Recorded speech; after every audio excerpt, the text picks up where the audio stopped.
Summer is almost officially here, and I know there are many of you that will be exploring and traveling and cruising. If you're thinking about cruising, you are in for a treat because today we're talking all about summer cruises, and we're going to talk about where we cruised last summer, which was the British Isles. We took the Royal Caribbean cruise through the British Isles starting in Amsterdam. We went through Scotland, Northern Ireland, England. It was magnificent. I highly recommend this cruise. Now, let's talk about excursions and let's have a little bit of real talk. So that was actually not our original cruise. So friends, we were supposed to be on a Greece tour, and a few months before it was canceled. So here we were scrambling at the last minute, trying to rebook and figure out our new summer plans. Now, if you cruise, you know that once you cruise, you can book your excursions. Well, the closer you get to a cruise, the less options you have because the excursions will all book up.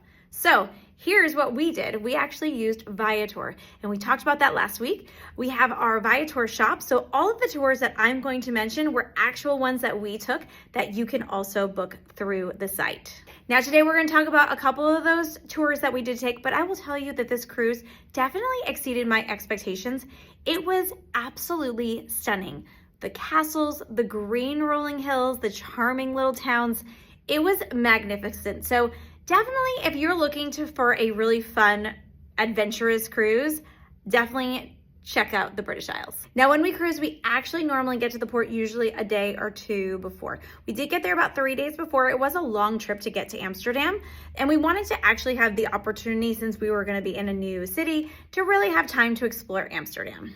So the first tour we're going to talk about is the Amsterdam Countryside Private Tour. So we had a driver that took us around. So we had the 4 of us, and we also had Aaron's parents. So there were 6 of us on this. So we really did jam pack as many people as we could into the SUV. And this driver literally took us around everywhere. We did the windmills. We did the shoemaking so that the kids could see how the wooden shoes were made.